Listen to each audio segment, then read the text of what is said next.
this is definitely an episode you sort of kind of have to watch the movie, or you're not going to know what the we're talking about, because we're not even doing a summary. It's raining frogs?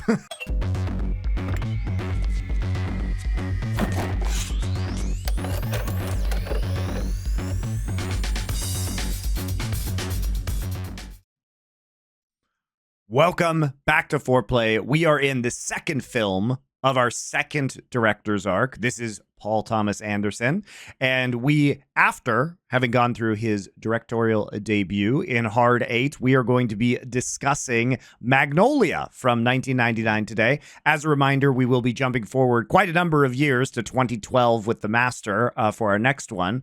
And then we will finish with Phantom Thread. So we are getting kind of a more than 20-year sampling of Paul Thomas Anderson's career. This was really the film that caused him to kind of break out in a major way. And I know, Richard, you have a special affinity for this film. I do, yeah. It was for kind of like kids in the 90s. You know, when you obviously you get to the end of the 90s and you're coming online as an adult. You know, this was obviously released in 99. And this was one of those movies which, for people that maybe weren't around at the time, it was kind of, even though Paul Thomas Anderson wasn't known as a director, it was framed as some sort of weird, like, event movie in a way. It was, yeah. It had this monstrous 3-hour runtime, which, by the way, I'd kind of even forgotten about that aspect before I sat down and watched it last night. And it was an ensemble cast. It was like a throwback to the 70s, like, auteur fucking era, and everybody was framing it this way. This was the movie that wasn't going to make any money. Everybody accepted that premise on the get-go, that this wasn't classic cinema, it wasn't classic Hollywood. You weren't going to earn a lot of money. It didn't. With like a 30-something million budget, it made 48 back. It was kind of a commercial flop. But it was the movie that essentially kind of, it kind of whispered that, only smart people really like this and get this. And so for a lot of students, which, again, given that it was 99, I was about 17, 18 at the time it came out, for a lot of students, it was the movie that you had a poster of on your wall. It was the movie that basically said, if you've seen this movie, you're smart. You're not like the plebs. And so there was a little bit of that baked into, I don't want to say the marketing, but more like the buzz around the film. And so I adored this movie as a pretentious wanker, as someone that was so, big on the idea of rejecting my working class roots and proving what a fucking intellectual I was. Magnolia was, for me, it was the movie I could say to people, I really like Magnolia, and I could show it to people and say, see, look, my brain's fucking superior to a lot of people from my background. So yeah, I had an affinity for this movie, and as we'll get to, because by the way, Christopher, I don't summarize the movie this episode. No. I think that would be the entire podcast. But I will say, for me, watching it again after, it hasn't been that long, but it's been a few years at least. And this is a movie I've watched, like I was saying before we went live, 50 or 60 times. It didn't hit me this time. If you'd have asked me prior to this, is this a 10 out of 10 movie? I'd have gone, yeah, you fucking mad. Of course it is. But now it felt like an 8. And that might not sound significant, but it is for a movie that you've held such a great affinity for a large part of your life. So yeah, look, I do love this film, and I'll get into some serious depth with it. But I do have to say that actually, I thought this was going to be the slam dunk best PTA movie in the arc. Yeah. And now I don't believe that. I think we're actually going to do better films after this. Yeah, actually, I was kind of shocked myself, because here's what's funny is I know people say that for the Dune one or whatever, like that, like the joke is we did just like make it sound shit and then say it's 7 out of 10 at the end, which is like, what the fuck? Like, we so did in a way, though. Fair play, we did. So in a way, I'm sort of doing a similar thing at the outset, because I agree with Richard. If you'd have asked me, I actually thought of all the movies to do for PTA, this is the most obvious one you have to do, not least because there will be blood. Everyone did see, whereas actually not everyone has seen this film now. It's actually gotten to the point, just because it's old enough, that it has sort of missed the era, because I'm with Richard, actually. This was in the vein of those big movies that everyone watched: Traffic, Crash, fucking American Beauty. American all these Beauty, ones where very it's like similar to this, big, right? Yeah, the big movie of the year that everyone has to watch, again, as Richard says. So the problem you get with films like that as well is then you get a lot of people who are morons who just go, yeah, I like that film because they heard it's great, but like it's like Game of Thrones. Like, are they enjoying it for the same reason you are? You might find out later they was enjoying something else, or the fact it's popular. So I do think that actually, like, the problem this film had was, first of all, I've always said The Master is my favorite PTA film.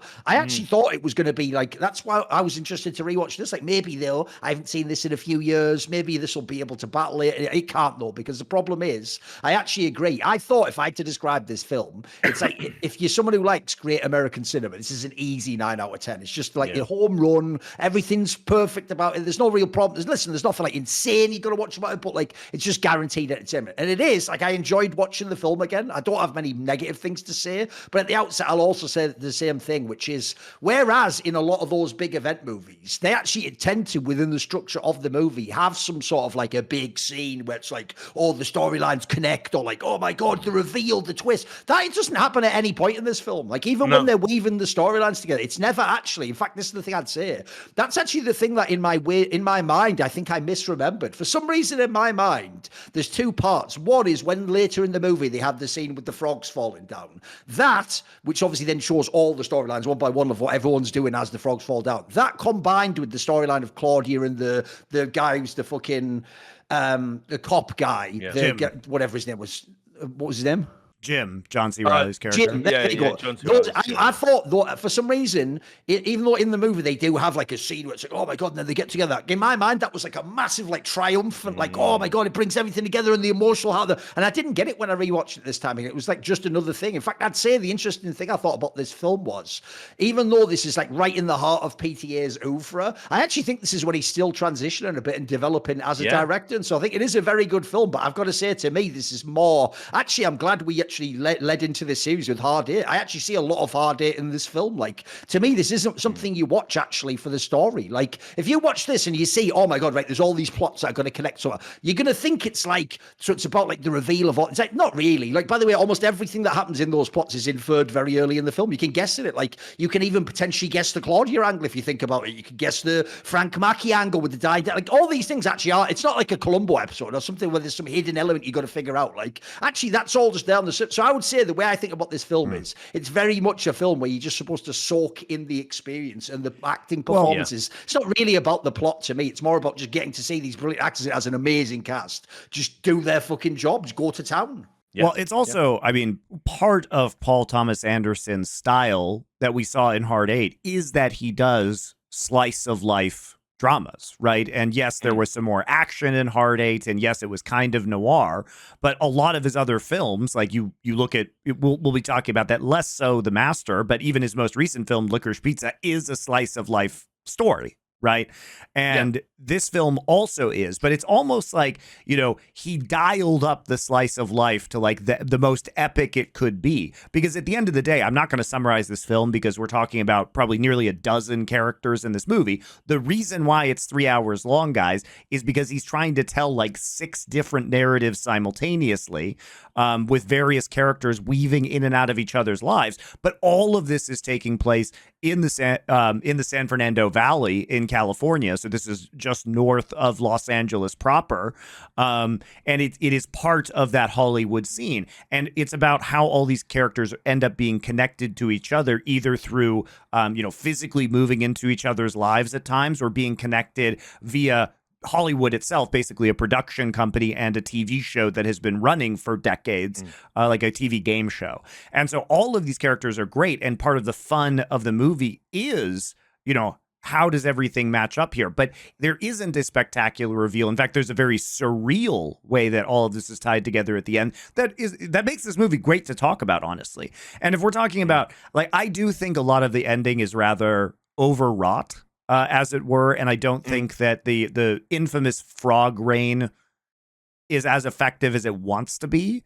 But what I will say, one thing, a couple things that are great about this movie is that the pacing is almost flawless. Like, you're glued there. It's 3 hours long. It is 3 hours long, guys. I will add. I'm with you. It flows very well. Yeah, when you consider like 3 hours long, I mean, like, you know, a big Marvel cape shit movie is non-stop action essentially, and they're 2.5.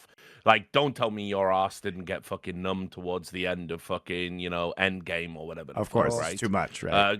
But like this is so fucking. It's audacious in terms of what it's doing. It is like the biggest slice of life, the biggest scope you could do of a slice of life, because this is really just everyday stuff, the joke right? is, this, unironically, this film, you could actually have the exact same film and you could probably shave half an hour off just by like shortening some of the cuts. Because like you're saying here, I agree, Richard, it actually is incredible. The indulgent thing about this film is how long they are allowed to soak into a scene. Like almost every big scene, by the way, people are barely speaking. They go in like 10 seconds before they say another like by the way, almost every scene between the Claudia and the gym person, or like the Frank Mackey when he meets his dad, like these scenes are fucking endless. But as a result, it does give it like a very unique feel. I agree though, Monty, it's mega sentimental. It's Let me give you a great example of that. A great example of just how indulgent is the right word. There is a moment where because I got to remember all of the names of the characters, but Earl, who's dying on his deathbed, and then Philip Seymour Hoffman, who plays Phil. The nurse. That's easy to remember. We're doing it. We're doing it, right? Anyway, there's a scene where Earl reveals that like he has a son, and his son is Frank Mackey, the Tom Cruise, Andrew Tate, proto Andrew Tate character that we're definitely going to talk about in a moment. And he says, "I need you to contact him." And it cuts to Tom Cruise as Frank Mackey doing his seduce and destroy incel male empowerment program. But if you watch the cut, it starts with, so Philip Seymour Hoffman gets up. You know he's going to try and contact Frank on behalf of Earl. And there's applause in the background of the scene, but it's just Philip Seymour Hoffman stood up. And you're like, wait, what? Where's that sound coming from? What is that for? And then it draws out, and then suddenly the music from 2001: A Space Odyssey comes in. Yeah, Thus Spake Zarathustra, that one. Yeah. Yeah, well, yeah. I mean, I'm doing the fucking normie.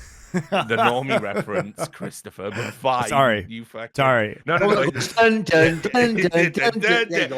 See, Duncan takes it one step further and actually does the noise. So anyway, but it's as Philip Seymour Hoffman stands up next to the bed, and you're like, why? What is happening? This is so tonally inconsistent. That edit is a minute, which doesn't sound like a lot. But 60 seconds of sound not related to a scene is very disconcerting.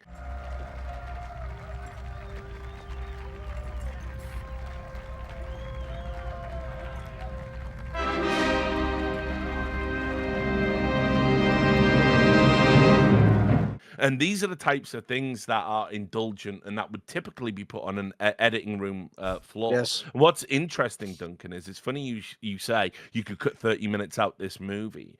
Paul Thomas Anderson made this when he was 28, which, by the way, is just what amazing. A fucking unbelievable accomplishment. But he himself said at that time, this is the best, he said, for good or ill, this is the best movie I'll ever make. That was his take. And then fast forward 10 years when he'd done a couple more movies, he said, yeah, I could have cut 20 minutes out of that. Oh, there you go. Well, I mean, realistically, like, this is so indulgent at times that we have to spend like 15 minutes with Philip Seymour Hoffman on hold on a call to somebody who doesn't know what's going on.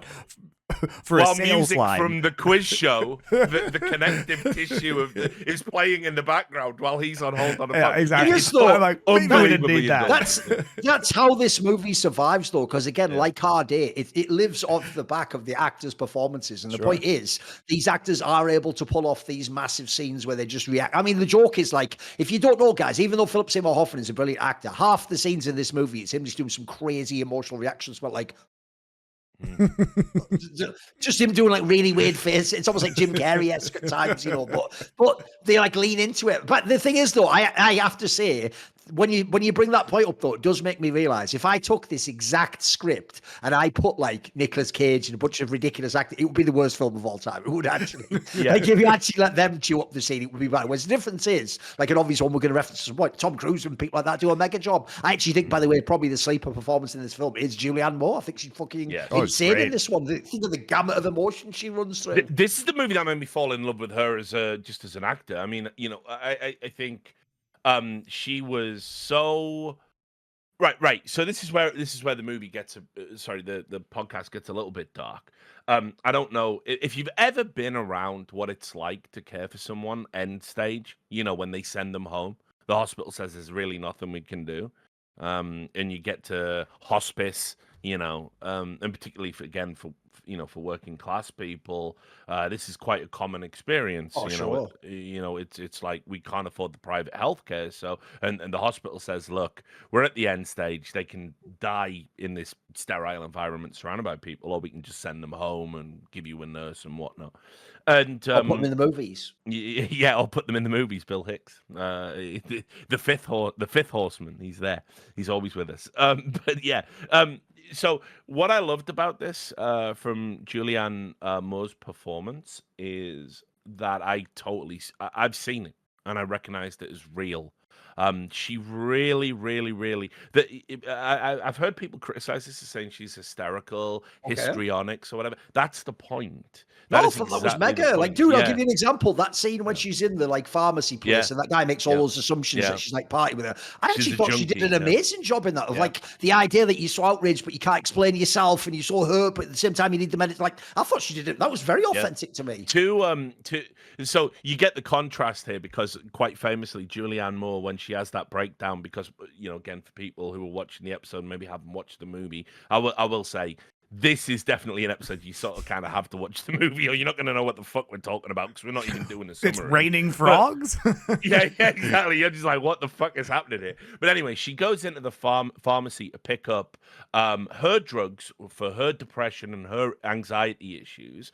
But it's this time the prescription has this unbelievably potent liquid morphine because she's meant to give it to her dying partner, Earl, who is a piece of shit misogynist cheater who's got end stage cancer. Cancer is a character in this movie and is introduced as a character in the opening.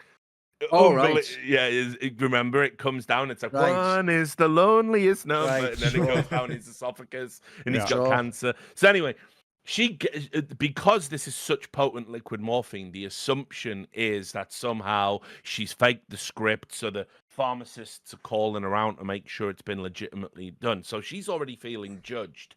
And then at the end, the pharmacist, trying to be a nice guy, goes, listen, don't mix those downers, don't mix that Xanax or whatever with the liquid morphine, because, you could really mess yourself up. And she just snaps and goes, how fucking dare you? And anyway, in that moment, she goes on this, you fucking call me lady, don't you call me lady? She does this like incredible like monologue. Yeah. And then she goes, and you suck my dick. Suck my dick. That's what's wrong in you. You fucking call me lady. Shame on you. Shame on you. Shame on both of you. And so what hell of a line. Yeah, which by the way, there are two ways for a woman to deliver the line "suck my dick." There's this, which works, and there's G.I. Jane, which does not. And so yeah, she is fantastic in this film. She is fraught. She is stressed. They didn't give her makeup. The bags under her eyes, very naturalistic. The bright red lipstick that's kind of like stuck to the teeth half the time. It's perfect. She was a trophy wife, essentially, brought in, like, she doesn't know if she loves Earl, but he's wealthy. Earl left the wife he really loved when she was dying of cancer because, ironically, he hated the idea of being around a terminal illness. Now, not only is that happening to him, it's happening to his new squeeze. He's cheated on Julianne Moore. She's cheated on him. She has this tearful confession about how she's been with younger men.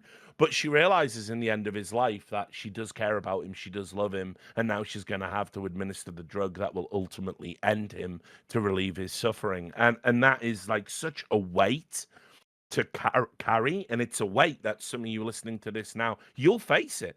This is just a real part of life. You're going to lose a parent. You're going to lose a loved one. You will have to be there while they go through a terminal illness. It's gonna shape you. And so there is no hysterical with that. There is no histrionic with that. She fucking nailed it. It's completely authentic. And yeah, I agree with you, Duncan. I think she's one of the standouts in a movie that is filled with standouts. Oh, for sure. Her and William H. Macy. Quiz Kid Donnie Smith.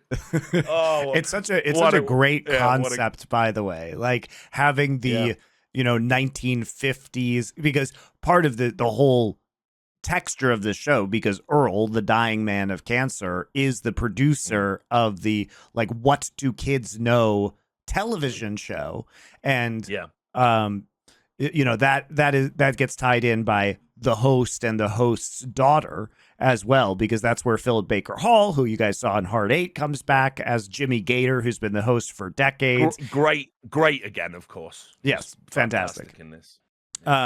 But you get basically the kid who's on the show now as a character, and then Donnie Smith, who is like the child celebrity who is now, a middle-aged adult who has been cast off by the Hollywood. I mean, it shows the dark side of Los Angeles, right? Which is that, he's still trying to ride on his fame. He's being put on billboards for this electronics store that he works with, and he's still just he was deeply fucked up by the experience of early fame, basically, and he's still riding on that like 40 years later.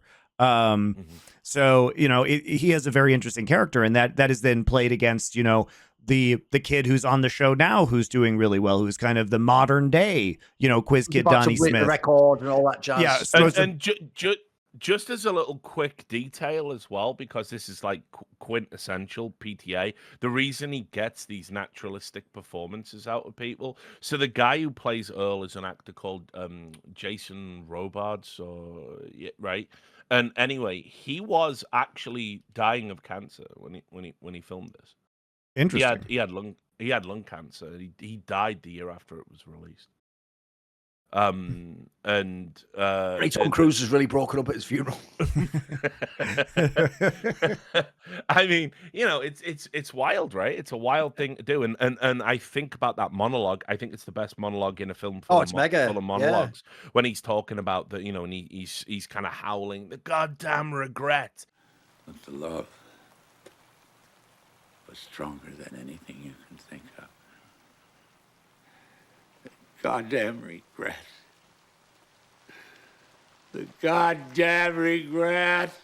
By the way, think about how drawn out that speech is, because he's a dying old man. It's like you get like 3 words off every sentence. Yeah, exactly. 8 minutes long. It's 8 minutes long. But it needs to be like that, though. You get the feeling of like it is someone just like barely able to even breathe and speak to you. Yeah. But what I love about that monologue is there's a line where he goes, he's talking about all his regrets and how he left his wife and cheated on her, and it was the one woman she loved, and he wasn't there when she died, which is obviously what Tom Cruise is angry with him for. It's why they're estranged.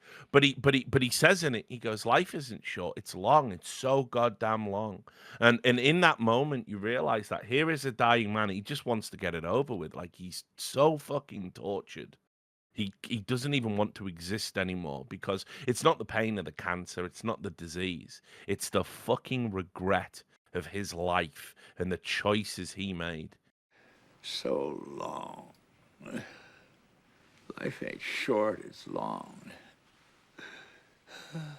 It's long, God damn it.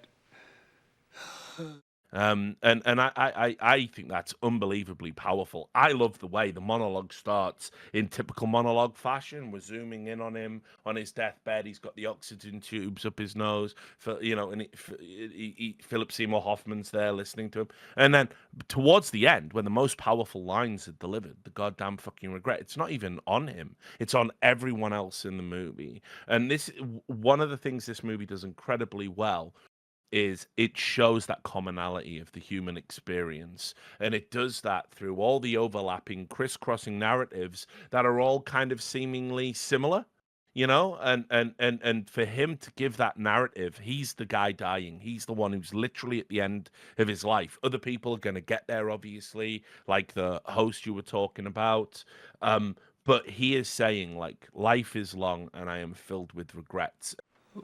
What did I do?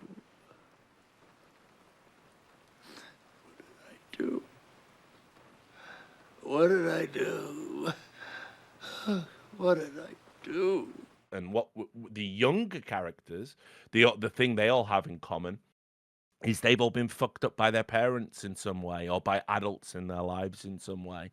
And they are racked with regrets. They are on the path to this ultimately unsatisfying death. But they at least have the time and the ability to subvert that outcome. In fact, I would go so far as to say, I think what this film is ultimately about, it's about lots of things, but it is about how the sins of parents are passed on generationally, but you don't have to adhere to the programming. You can break it.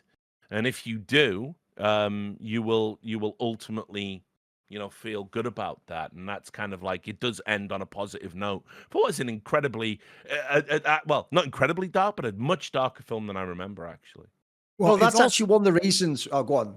No, I was going to say, it's also, it's about kind of this cycle of abuse, right? Because we see that directly with Jimmy saying he doesn't know if he sexually abused his daughter, Claudia, which obviously is of course. a lie. He did. That's one thing I want to know. I took my reading of that. He did. He just can't say it. That's what I took the reading of that. Because, let's be real. What's the idea of, like, I don't know if I abused my own, like, what is that? That's not even a statement. Come on. Did you ever touch her?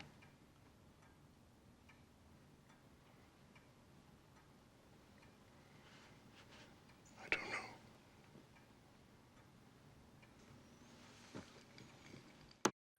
know. I think listen, you will again. Fuck, it gets dark. Yeah. Okay. So. Quite a common thing in this is, abusers obviously don't want to take responsibility for their abuse. It's something they did, and then they get past it, and they assume their victim will also get past it. This is quite a common aspect of it. And so when they're forced to revisit it in the moment, in the same way that victims will often repress terrible memories, the abuser represses it also, because they're no longer in a position to do it. And so I actually thought that this was incredibly well observed. The type of thing someone who has molested their kid would say is, no, I just don't remember. I don't remember doing it. I don't know. When he's confronted by his wife saying, "Did you do it?" The fact is that it's so shameful, so disgusting. It's something he's come to realize is shameful and disgusting. Still did it, but he is saying in that moment, "I don't remember." That's the closest he can get to an admission of guilt. You deserve to die alone for what you've done. I don't know what I've done. Yes, you do. Rose, if I said that I knew, would you stay? No. But I don't know what I've done. And so, you're absolutely spot on the reading of that. I have talked to people who've gone, well, you don't know if she's like just some hysterical, drugged up. Even the way she's doing it, though, mate. Think about it, right? Yeah. In the beginning of the movie, you are introduced to her. She's someone who goes to bars and is just getting pissed drunk. And then any random dickhead who just sort of goes, "You wanna fuck?" She just goes back, like literally like someone who's been abused, zones out while they're doing it, like just lying there, basically. And it's just in a fucked up cycle where every day she has to literally snort mad rails of cocaine. Like, at this point, like, that's absolutely... This is actually one thing I like about this film, by the way. I actually do feel like there's a kind of person who maybe hasn't seen enough films who might find some of it a little bit confusing, because it's not overly didactic with the plot. It doesn't like tell you like, this is why this has happened. It's what. In fact, I would even say it's not even necessary that every story is a cautionary tale. There are certainly like symmetrical aspects and mirroring of like older characters and younger characters, but some of the storylines have a nice ending, some of them don't, some of them are sort of a bit confused or in the middle. I'd actually say, again, as well as letting like the performances breathe, it lets your interpretation of the story breathe as well. It's not like an insane amount of dialogue to tell you explicatory what's happening happening. And so I actually thought that aspect is also good. 'Cause you're allowed to infer what these things are. I even think for that one, that's a rare one where they just explicitly say, did you abuse her? Because there's a subtle thing people might miss on that, which is his wife has essentially already forgiven everything else he's done, the drugs, the other women, the fucking But the one thing that's the deal breaker for her, because I agree with you, Richard, a massive component of this film clearly is like the notion of like, is redemption even possible? Or what would it look like? Or when could it even come in your life, right? In his particular case, even though we've never seen that character do anything wrong, that is essentially what dooms that guy. Like the one thing she can't forgive is like if he can't even admit that he did abuse his own kid. Like that is kind of a deal breaker, right? Well, Whereas all the other things. What's kind of interesting about it as well is like, so first of all, again, it's really astutely observed in the sense that, you know, Philip Baker Hall is a character called Jimmy Gator. He is a beloved TV host of that TV show, you know, what a kids know, or whatever the fuck it's called in the show, which obviously is like, you know, are you smarter than a kid? If you've seen that game show, it's basically an in-universe, you know, fictional, you know, adaptation of that. Funnily enough, PTA himself worked on a show like that. That was kind of one of his big breaks in the. That's why he folded it into the screenplay of this. But what I think is interesting about the Jimmy Gator character is, first of all, there's that tonal disconnect of like, you know, he's beloved, he's around kids, but he is an abuser. He molested his own daughter. And in that opening scene, you're on his side. You're thinking like, oh, he's just like a dad. Like, what's going on with it? Is she crazy? Like you say, like we have all these weird preconceptions, right? And now he's dying of cancer, and he wants to reconnect with the daughter he molested. I mean, this is like very fucking tough adult material. No, please listen to me. Fuck you! Listen to me right now, Claudia. I am dying. I got sick, and then I fell down. Now I'm. Fuck you! Get the fuck out of my house! And what I find interesting about it is the way his story arc evolves. His wife leaves him. He's got to confront what he did, and he is going to shoot himself at the end. And then when the rain of frogs happens, which, by the way, we have to set aside some time to talk about obviously how biblical this film is, because Exodus 8:20. Oh, of course. 8:2, yeah. 8:2 is. And obviously the Jim character, whatever's mega religious guy as well, his life's defined by it. Sure. Yeah. So, but one of the frogs falls through the skylight and knocks the gun out his hand as he's about to shoot himself, and renders. Which is a callback also to that thing with the shotgun at the beginning with the guy falling. They're trying to do a reference on that. Yep. So, what does that say? Like, is it saying he can, even the worst among us can get redemption? Because I don't consider him to be a character who can get redemption. I mean, we know from the text he's sexually interfered with his own child. Can we infer he's done it to others? I don't know, but he works. Well, especially because he's around job, kids on the show, right? That's what's it's deeply disturbing. And then obviously, so is it saying he deserves a second chance at life, and so it's a happy ending that he doesn't blow his brains out, or is it that in this moment where he's finally confronted the terrible things he's done, you don't get off that easy. You're gonna have to live the rest of your slow terminal illness, coming to terms with what Earl is having to come to terms with. That, as it says repeatedly in the film, you know, you might be through with the past, but the past ain't through with you. Yes. You know, so there's lots of little bits like this in the movie where what I think one of the things it does really well is it doesn't tie anything up in a neat little bow. That's awesome. It just leaves you with it to ponder on, you know, like art. By the way, it's why I say I think the 3 hours does go by quickly, because one of the things about films that I've always noticed is a sign to me that I'm not vibing with something. Is like part of me's just waiting for the plot advancement. Like, right, where are we going here? Like, what next? Why is he doing that though? Like, no, I'm not there. Like, I'm trying to find something to hook me into it again. Maybe there's something clever about how this connects. I never thought that in this film. Like, actually, what I enjoyed is, as you say, it goes from scene to scene. And look, there's things like, because he's a skilled filmmaker, he does connect scenes and have transition points and make certain allegories that are obviously like analogy points between. But like I say, it's not insanely overt, and it's not bashing you over the head with it. You can absolutely take all sorts of interpretations. And I do think the performances, like I say, are so key to this film. Like, I'll give you an example. You are right, by the way. We're essentially going to have to talk about every major actor in the film, because they all just have so much to work with and such a distinct character. So one of the ones that's obviously one of the smaller ones is the William H. Macy one. And first of all, this is just a quintessential William H. Macy role. If you know the kinds of character actor Steve Buscemi characters he always gets, right? But his role, I actually think this will show you the difference, in my opinion, if you're a young film auteur, enthusiast or whatever, or you're like someone who's a bit more like enlightened or you've experienced more, because I would actually have hated his scenes because they're so fucking awkward. But that is literally, for this one character, you have to lean into that. Like, you have to actually, like the scenes when he's in the bar with that fucking actor, Richard, that I will never be able to not see as the guy from The Burbs, and that is nightmare fuel for me. I don't ever want to see that weird fucking Wizard of Oz looking cunt guy who would play a paedophile in every other movie. Get that guy out of Hollywood. I hate him, and I'm never going to stop thinking of that character that was really disturbing and creepy in that movie. And Tom Hanks definitely was right, and they were all gaslighting him, and they weren't the Burbs, and they weren't fucking evil the whole time. But anyway, that's a separate thing. That was a metaphor about Hollywood, funnily enough. I'll forget about that. In a way, he is the metaphor. Exactly, he is the avatar of Hollywood. Some creepy. I make all your dreams come true, you little harlot. So anyway, that guy who was perfectly cast, by the way. If you wanted to show me some really cynical old queen, some ran-through old Hollywood queen who is actually cucking you for the love of your life with braces, Big Brad or whatever, like, oh hey, brother, and like there couldn't be a better cat. Like this casting, by the way, is almost Lynchian. It's almost like David Lynch or some shit like that, like Lost Highway levels, right?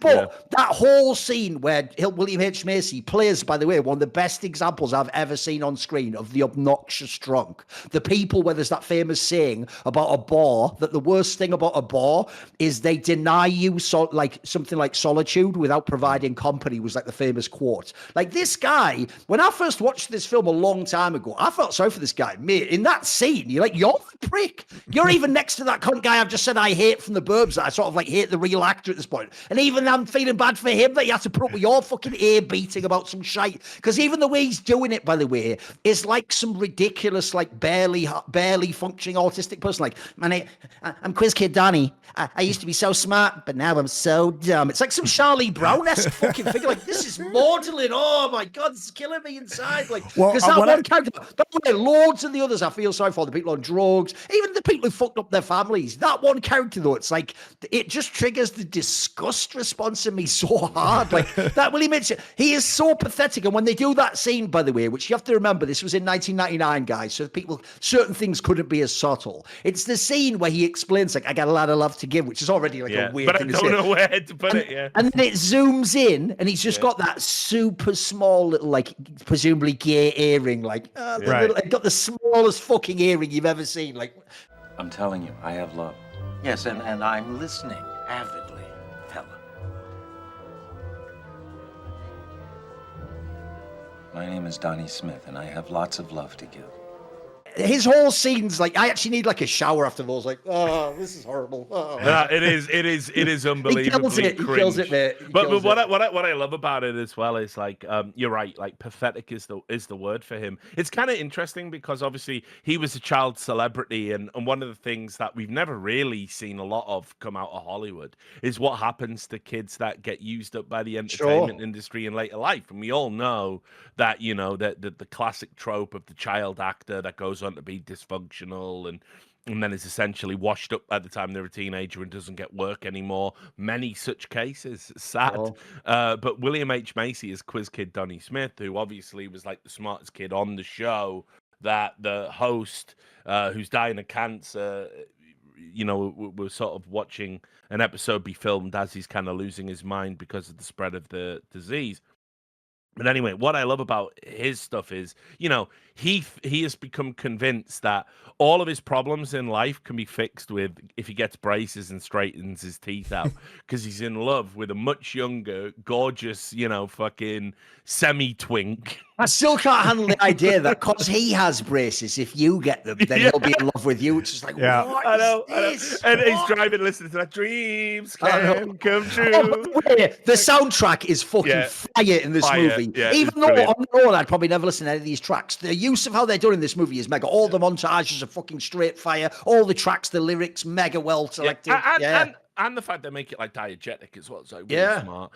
So anyway, yeah, he is basically thinking if he gets braces, he'll be able to like pull this guy, and he gets wasted, and it's super embarrassing. And my favorite scene with Quiz Kid Donnie Smith is when his boss, who's played by Alfred Molina, who also had a stellar cameo in Boogie Nights. He plays Solomon, who the idea he's in it for like 5 whole minutes is so ridiculous as well. Alfred Molina just did this movie for one scene, essentially. Yeah, it's fire. And he's going, I hire you, Quiz Kid Donnie Smith. I put you up on a fucking billboard. And this is how you maybe your sales, they are fucking shit. He's going, Saul, if you do this now, it's the worst timing. I got no money. I got to get my surgery. What do you mean your fucking surgery? I need braces. You don't need braces. Why is it that William H. Macy would play Scoots in a movie? Just explain that to me if you would. Hey, get the fuck out of my industry. Yeah. No, you're doing this at the wrong time, Saul. I gave you my celebrity. I fucking paid you, Donnie. I put you in my store, my salesman, my fucking representation of Solomon Electronic, the quiz kid Donnie Smith from the game show. I lent you my celebrity, my name, exactly. Oh, fuck you, I paid you. It's so good. And Shakespearean in it, it's mega. Yeah, I just fucking love it. I love it so much. And so, William H. Macy was someone, again, speaking for me, he obviously rose to prominence off the back of Fargo. I'm not too pretentious to admit that. Didn't really know his work prior to it, but he was incredible in Fargo as Jerry Lundegaard. He got nominated for a Best Supporting Actor role, and this really was him. Kind of like. For me, at least, I know he did a ton of movies prior to it, but this is what really, if you needed a go-to loser, William H. Macy. Of course. Yes. He's your guy. Unconventional looks, very good with that awkward, great comedic delivery. And he's great in Boogie Nights as the guy who's getting, essentially cuckolded, and he fucking shoots his wife and himself. He was great in Mystery Men as the fucking shoveler, if anyone remembers that fucking movie. Which you told me, I asked you, Richard, I asked you recently if that movie holds up, and you were like, no. Because I was actually excited to watch this movie again, but you convinced me not to watch it again. No, but you should. You definitely should. Sometimes movies don't have to hold up. They're just wonderful time capsules. They don't have to hold up to any modern sensibilities at all. They're just great to watch. And as I said, anyway, William H. Macy for me, he's the quintessential loser. He's so good at being a loser. And for Quiz Kid Donnie Smith, to listen, there's also these weird little bits where he goes, remember when you got struck by lightning, Donnie? Maybe brace is no good idea for you. This guy, his life is so shit. He's ridiculous. Just as an aside, not even a plot point, he got struck by lightning. What would really happen to Forrest Gump? He wouldn't have that awesome movie he did in like this, whatever. It'd just be some shit like this. He'd just be like some loser like this. If Forrest Gump ended authentically, I hate that fucking movie. Oh, it's shit. But if Forrest Gump ended authentically, he does just die of AIDS.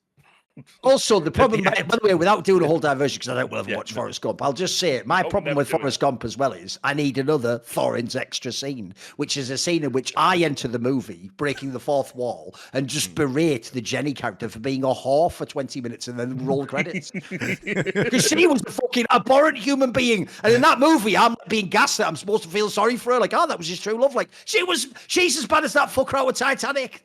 I mean, yeah, for sure. So anyway, I mean, listen, his arc is brilliant in this, right? And also, it is. Also, like, I think it's really easy to get caught up in his character because his character is so compelling, and he's often the comic relief of the movie.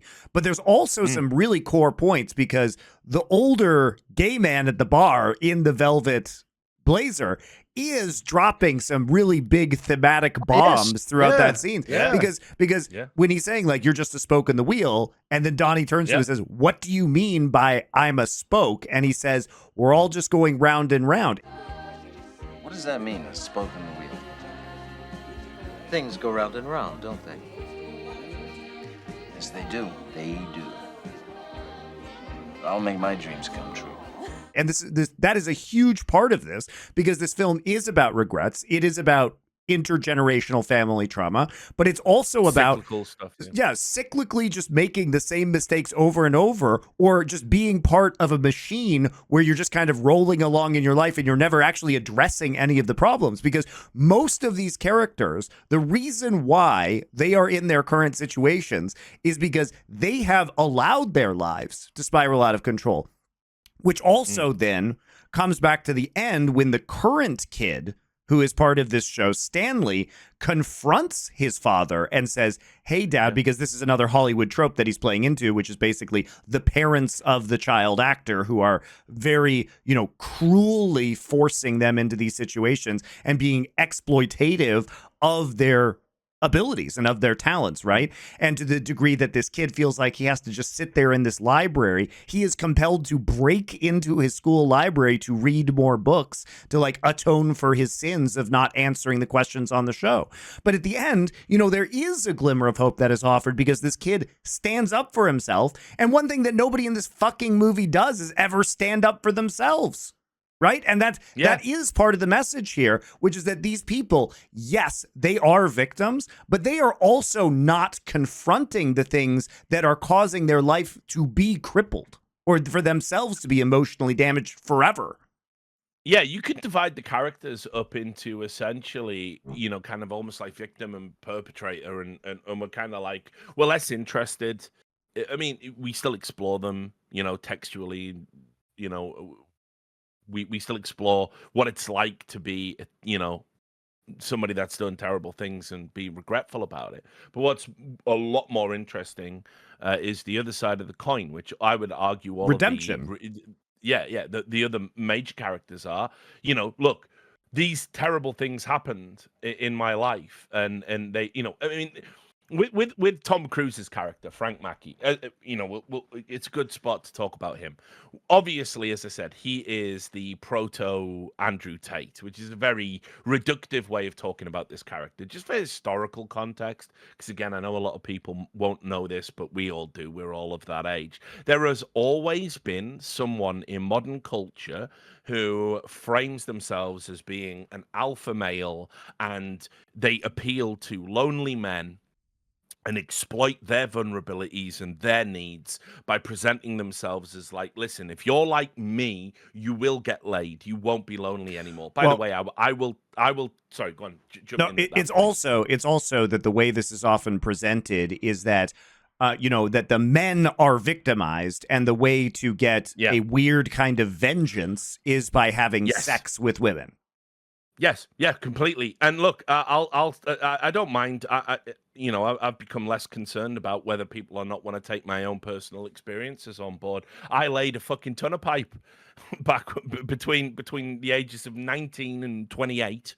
I laid more pipe than a fucking plumbers union, right? Like I had got out of a very bad relationship early on, and fucking, I could have easily identified with one of these characters. For me, the idea of taking, projecting my sort of like upset and inability to connect in a genuine, meaningful relationship, and just reducing it to a number is incredibly easy to do emotionally. And I was in good shape, good looking guy, if I don't mind saying so myself. And yeah, I had a ton of like just meaningless one night stands. And let me tell you that the fucking grotesque irony is, when something that kind of intimate becomes meaningless, that is actually the lonely period. Like, I think back to that, and even bad relationships I was in once I grew out of that phase. I had like a 5-year relationship and a 6-year relationship, which didn't work out. The bad relationships were better than the absence of any relationship or capability to connect and feel and be in a relationship. And so, which is to say, what these male fucking, gurus do is they sell these lonely men a false bill of goods. The idea of like, if you were to go out and get laid every fucking weekend, you know, if you were to have all a million Tinder matches and fucking you also get to become a fucking pipe lord, that it's going to make you feel better. It doesn't. It really doesn't. It's the absence of feeling. It just takes something that you have an aspirational connection to and reduces it to being functionally meaningless. So it's one less thing to aspire to. So one of the things I always hate about these guys is they claim to be empowering to their audience, but they're actually exploiting their audience. They're no different to the charlatans that do tarot readings or the fake psychics and mediums. It's bullshit. It's bullshit designed to make you feel better. And it is so wonderfully well informed with Frank Mackey. Tom Cruise is excellent in this film. And they really nail the aspect of at any given moment there will be a guy like this. The Seduce and Destroy program was probably considered quite shocking in 1999.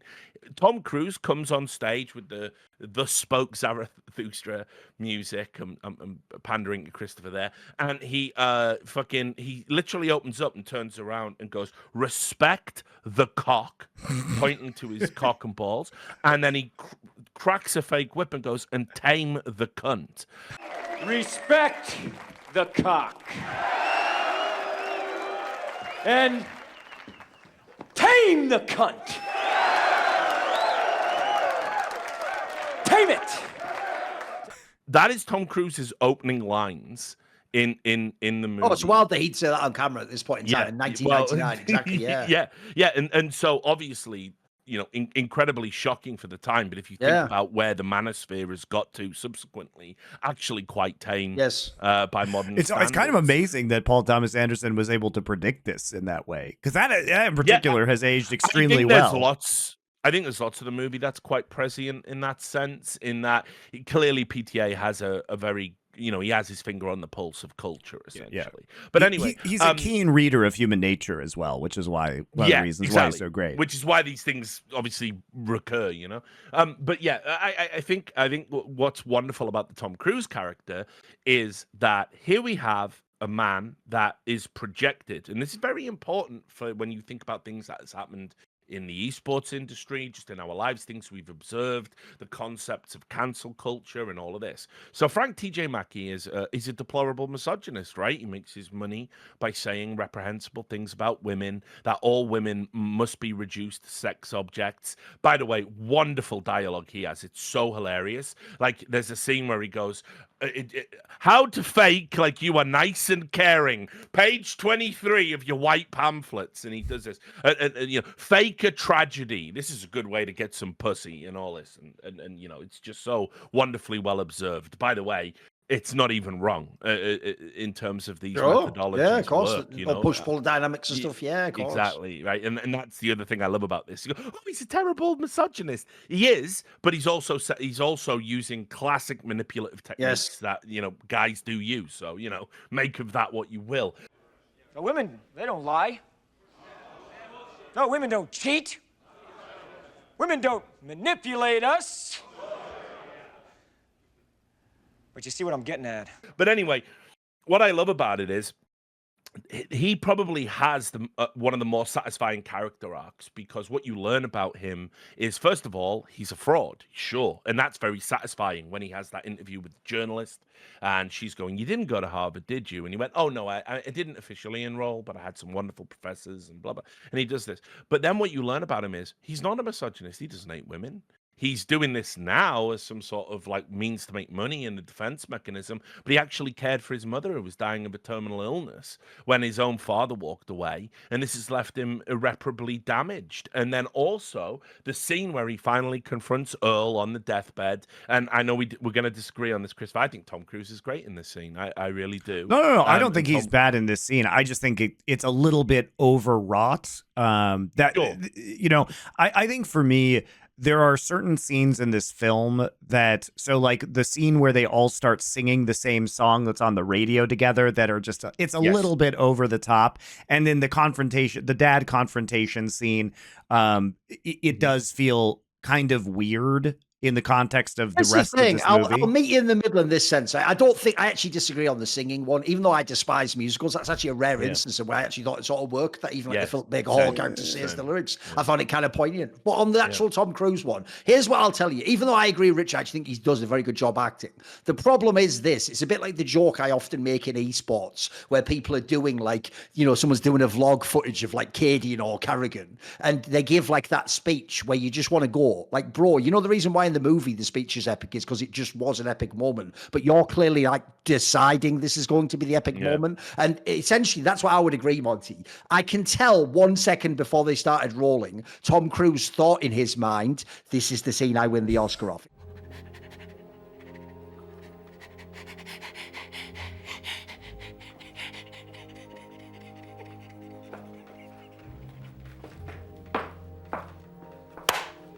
It was that it did have that sort of where he sort of like just too much. Emote, you know. Sure. There was a bit of that. I'm with you on that. Here's what I will say, and again, I told you this before we went live. Obviously, Tom Cruise, and this is all allegedly. I mean, you always have to take it with a pinch of salt when you know fellow actors and directors are telling you about what happened on a set, right? But supposedly, the story goes that Tom Cruise didn't like the dialogue, and he said, "I'm going to improv this scene." And he improved it, and the reason Philip Seymour Hoffman is crying in the background is that he was genuinely moved to tears by Tom Cruise's performance. And how I've always interpreted this scene, and this is why I think it is a powerful scene, even if it is overwrought. I can sort of meet you there as well. Honestly, it is an overwrought scene, but you have to think about the emotional weight of what's. It's kind of like what you said earlier about the Julianne Moore thing. Also, you would, in theory, if this was real, to actually make it real, it'd also have to be incredibly over the top. Because in real life, you would be over the top if you do this scene, right?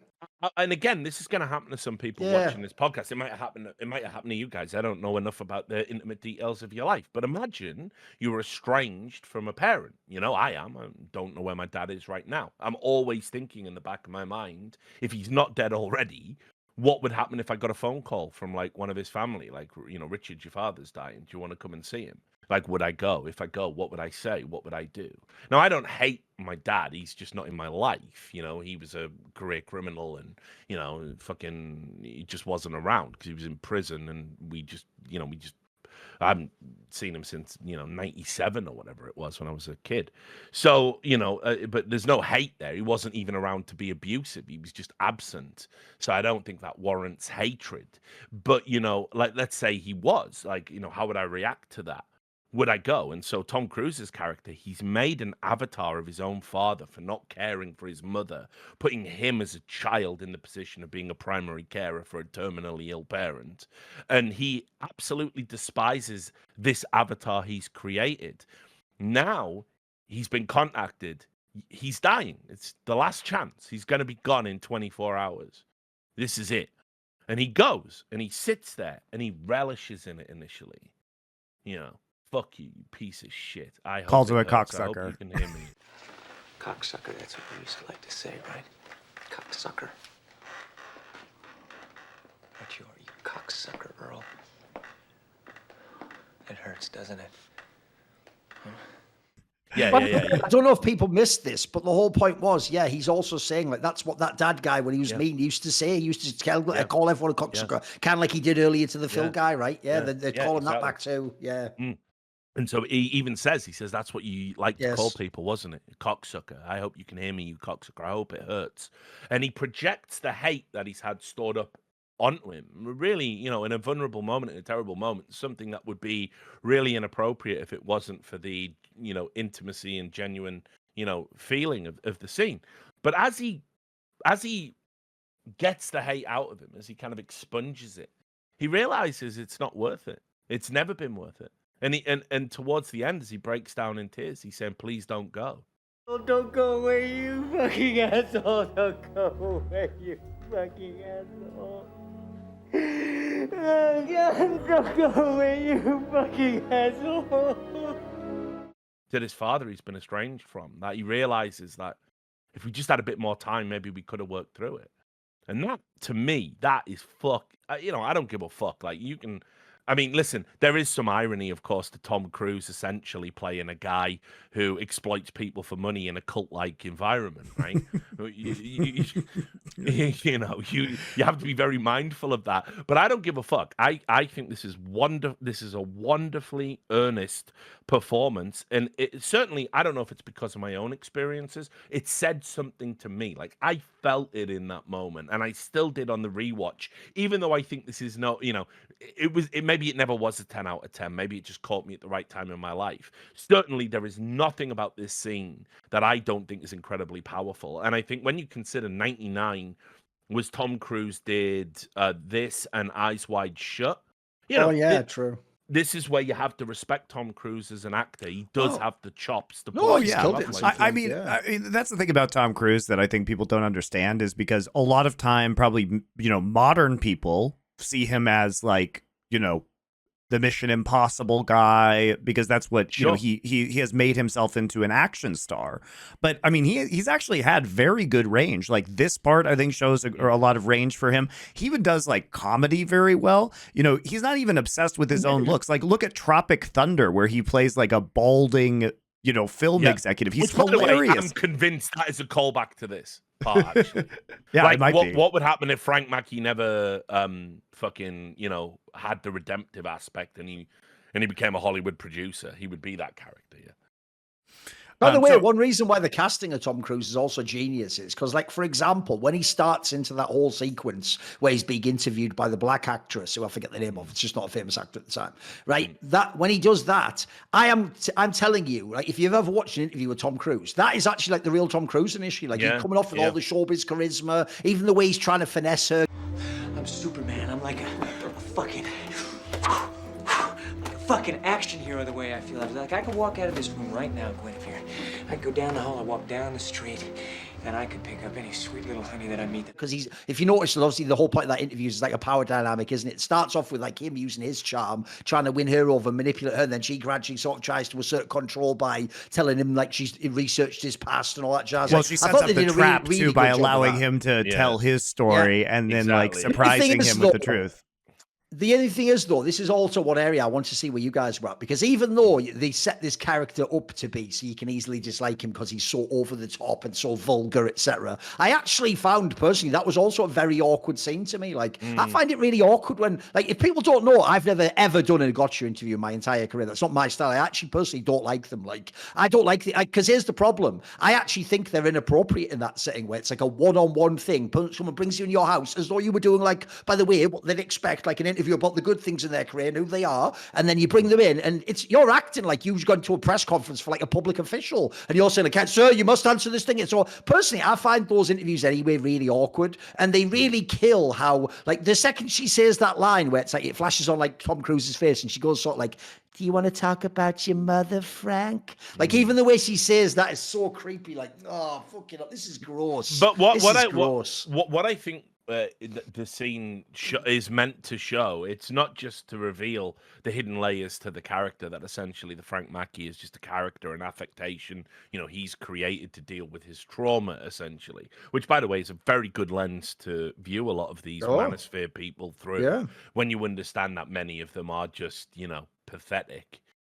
For reasons beyond their put it this control. way, if you've never looked into the person's past, if you even listen to what Andrew Tate tells you about his own past, he has just essentially created an avatar like his own father to justify his own father's actions in not spending time with him, as far as I can tell. Like, that's like for real, we're not even joking. Like, some of the aspects of this actually do infer like what his life story was too. Yeah, completely. But I would also add, obviously, Frank Mackey, there wasn't a chapter where he was involved in human trafficking. That's true. But so I'll put that out there. But what I think the scene is meant to say is that, the course he's selling, Frank Mackey can't even charm a journalist one-on-one. He can't win her. He can't even win her over with his supposed pay for charisma course.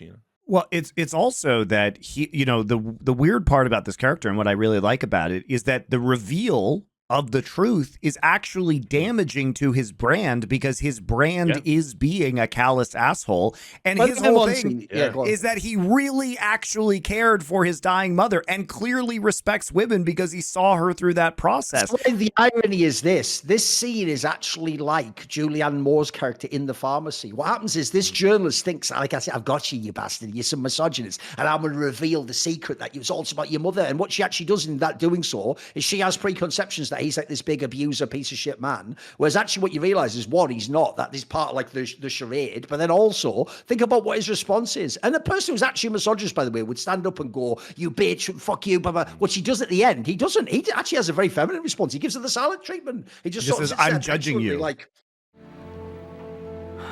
Oh, come on, Frank. What are you doing? What am I doing? Yeah. I'm quietly judging you. Yeah. And he's just really mad, just like seething inside. That's not really what you'd expect this character, who's, remember, when he's in the fucking, like, presentation hall, he's incredibly bombastic. He's over the top. It's the idea that, like, just to look at a woman or I agree with you, Richard. Like, the way he sells his superpower is ridiculous. Whereas, like, yeah, it's all a charade. Well, it also just calls into question if he's actually even doing the things he says he does, because you don't get that sense. Like, there is no scene with him having sex or seducing a woman. It's just him saying he does it. That's it. And him bragging about it. That's the entire thing. It's all just a brand. It's all just packaging. And maybe he does do it, but we're left to wonder if he does, because he actually, his actual actions that are revealed make you think he doesn't do that. Even though I will say, like every area, actually, it's a very good analogy Richard gave for the idea of psychics. My problem is this: if someone does genuinely claim they're having psychic phenomenon, and then they do like readings, and someone says they get some out of it, I'm fine with that. But my problem is you are obviously going to get charlatans who hear, that's a grift you can do to get money, and then they're going to do it in a fake way. So I've always said in every area, and I actually think the pickup sphere is a similar one, there are always going to be people, as you say, there's a legit thing to the technique. The problem is then you get grifters who go, wait, if I get between the money and that legit technique and I build my own thing, then I get to get all the money. I can be the middleman who gets it all, siphons it all off, as it were. And the problem with someone like him, where it's a really over-the-top character, it's like I've always said about people like Alex Jones. There's a million really boring people that do research on the internet, guys, but you would never hear of them because they wouldn't become famous for that, because they're just a guy who goes, and then in page 700 of this CIA document, and everyone would tune out. The reason everyone ever listened to Alex Jones was because of the silly, bombastic, over-the-top rants and clips that were like meme-worthy and viral. So first of all, he's obviously a really extreme version of that sort of a character. But if you even look at what that character is actually doing, like, here's the thing, Monty, you can sell like the idea of like persuasion, as it's called, as like learn how to be social, learn how to talk to women. Some people in the modern day, I've tried to rebrand this approach this way as like learn how to connect to it. If you're autistic, a nerd, for example, here's how to learn social skills. But in his particular case, he is overtly selling you that you're doing this, your dream at the end of it isn't like, right, I now I can just talk to women and get any women out, I can have a girlfriend. His whole thing is that you, like, this is how you know it's his own trauma speaking to it. It's that the end goal is to be the worst person ever who's callously treating women. And like he says, you pretend that you're literally, it's not how to become a good person to win over women. It's like how to pretend to be a good person. Like, it's so cynically done. But that's exactly how, if you were sat as a young kid whose dad wasn't there and had left you out of nowhere, if you were watching a late night TV commercial, you were like, that's it, that's what I need to become. That's like, it's like he is speaking to himself. It's fucked up.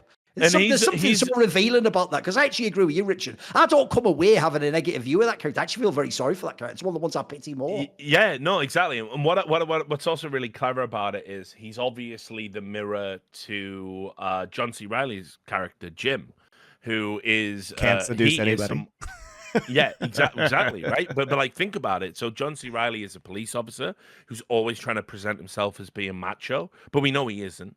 It's implied right from the start. By the way, just a mad opening scene for him where he just goes round to that house and there's just a body in a fucking closet. You know what I mean? While he's arguing with that woman. This is bullshit, motherfucker! Why can't you talk to me? Whoa! What the hell is this, Marcy? That ain't mine! But anyway, John C. Reilly's character is obviously the kind of mirror to Tom Cruise. And ultimately, what you kind of realize is John C. Reilly might be the most important character in the film. He's essentially the bookend. And basically, you know, he's got these monologues where he's like talking about who he is and how he loves Christ and he's religious and he's a police officer and he wants to help his community, but he's very lonely and he just wants to meet the right person. He's divorced. Someone that can... Yeah, exactly. And it's like, you know, it's kind of miserable because he's lost all kind of faith in himself. He is the exact type of person that would go to a Frank Mackey course to learn, but he doesn't do that. And what's great is obviously that he ends up with the Coke fiend daughter. Yeah, Claudia. Claudia. Thank you, Claudia. And it shows that, like, you know, you can do these, like, you don't need a fucking course, you don't need to seduce and destroy. You can just be yourself and be earnest, and eventually you're gonna meet somebody, which is, yeah, it's kind of a saccharine, you know, kind of silly idea, and I don't know if I feel differently about it now because the internet and dating apps and all of this stuff, I mean, it really has sort of changed the game about, you know, how you meet people, how long these relationships last, what hookup culture is these days. Because obviously it was a lot. You know, you had to actually go out and meet people in bars back in my day. You didn't just have a fast food delivery system to get laid. Like, you know, it was like, so you had, even the worst version of you had to, on some level, have some sort of, like, you had to have at least a 3 out of 10 Riz game, or you were just never going to procreate. You were just going to die by the fucking wayside, like, you know, some evolutionary, atavistic, you know, caveman. You know what's really sad? Even though this shouldn't even be a thought that ever occurs in your brain, this is how you know, again, we've all made mistakes in life, is when I watched this film, one of my thoughts, one of the only intrusive thoughts that didn't come from the film, inferred through the filmmaker, was I did think at one point when he says the fucking Jim character, whatever, says to Claudia, he goes, if you had a job, maybe you'd understand. So I thought, wait, she has got a job. How much coke is she doing every day, mate? That's like fucking like 300 quid a day or something. Like, okay. Well, where does she get this money from?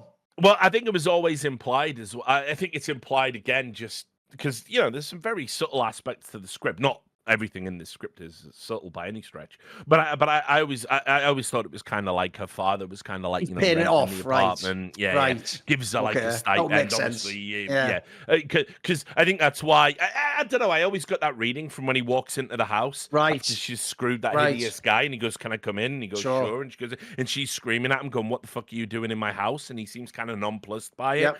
I always kind of read it as if to say, well, you know, I'm renting this for you or something, you know, or I bought this for you. Right. So I don't know. I'm probably going a bit too far with it. No, but yeah, I think that's where she gets the money from, and it's kind of also another dark aspect to the, you know, their relationship. You know, I've molested you, I'm paying you off, live in a house, have all the cocaine you want, and I'm only going to check in with you now that I have terminal cancer. What are you doing here? What the fuck are you doing in my house? Please don't yell, honey. Just don't go crazy. I'm not crazy. So yeah, but I mean, I really like John C. Reilly in this. We talked about it in Hard 8.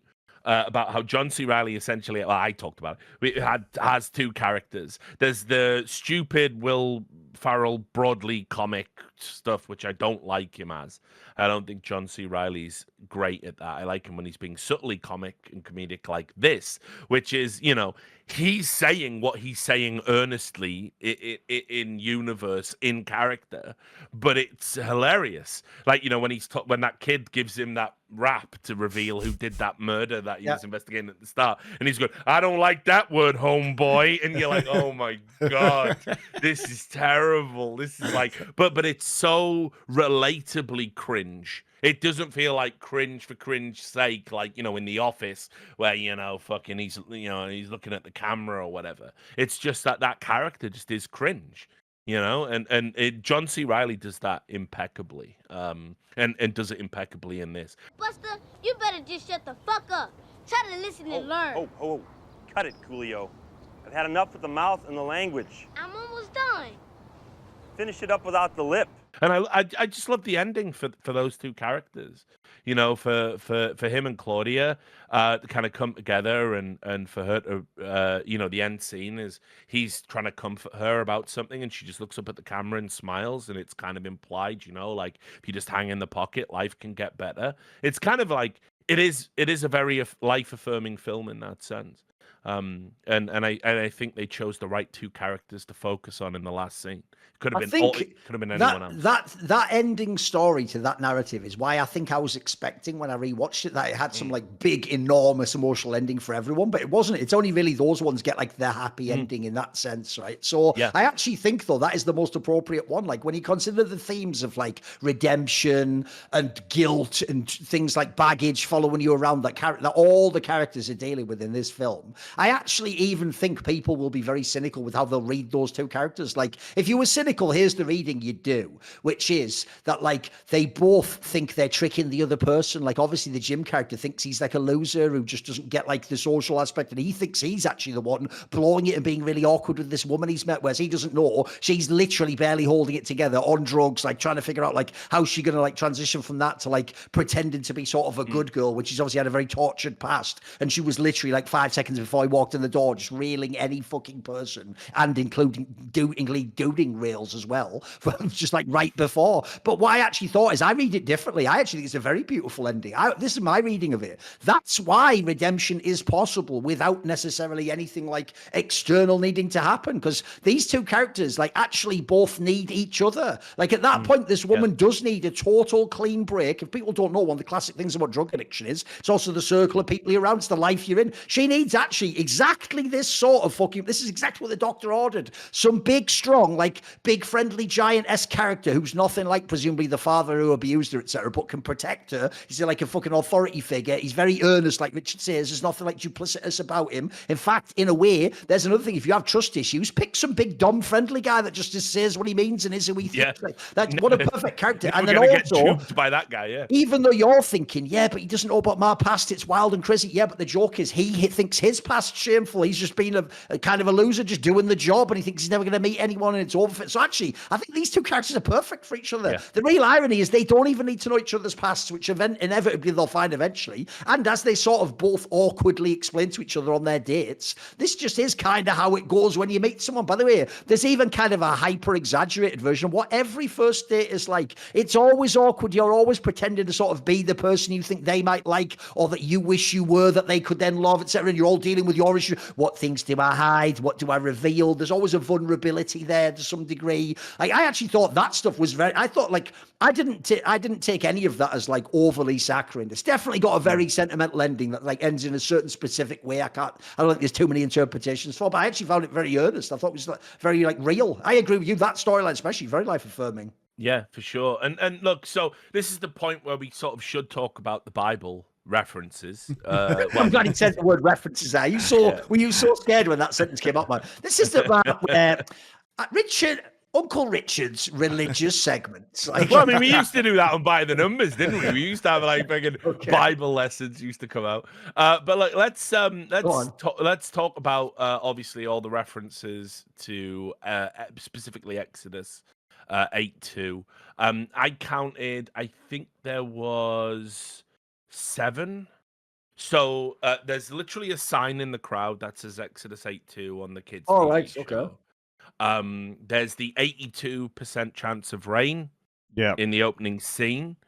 The plane in the opening that sucks up the scuba diver and kills him. We haven't. By the way, also another reference to Reno and Lake Tahoe, because Paul Thomas Anderson is just obsessed with this. By the way, coming in from Hard 8, because that guy, the guy in the scuba suit was diving in Tahoe and then got scooped up by the firefighting plane from Reno. And obviously, it's narrated by the fucking wonderful Ricky Jay, devastated when he died. The great card shark. I watched him on I got to know about Ricky Jay when I was a kid because there was a TV show on Channel 4 called The Secret Cabaret, and it was Simon Drake, the illusionist, and Ricky Jay, and what's it called now? James Randi. was on it, and they made this show that was all about like magic and debunking magic and fake psychics and card play. It was so good. No one's seen it or remembers it. It's just something that it's just locked in my brain. But anyway, Ricky Jay was fantastic. Narrates this brilliantly. 82 on the side of that plane.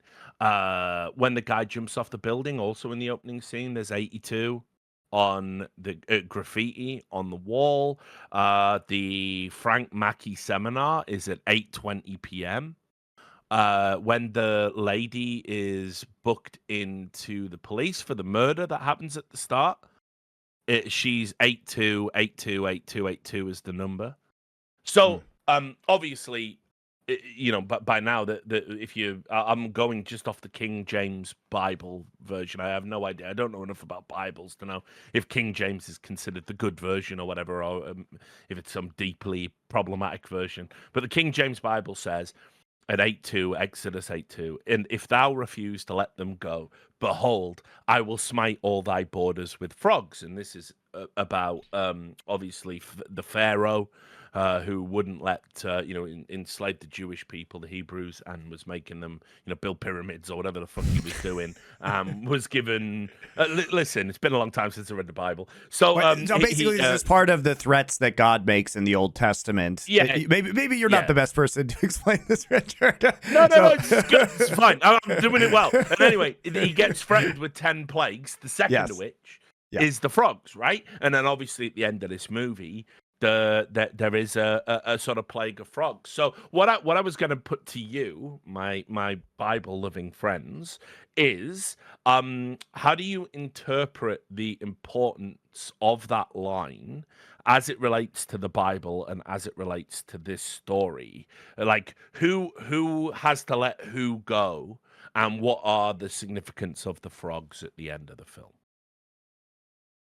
So my interpretation of this is that basically when it's saying let them go, it's not, this is a reference most likely to regrets, and it ties into Earl's speech, right? Which is basically like the plague of frogs is coming because all of these people are holding on to the regrets and the mistakes of the past, as opposed to figuring out new ways to move forward, which a character like Jim or a character like Stanley, the kid, are actively trying to do by the end of the movie, right? They are trying to move past the issues that have haunted them into kind of a new and more fulfilling way of living, right?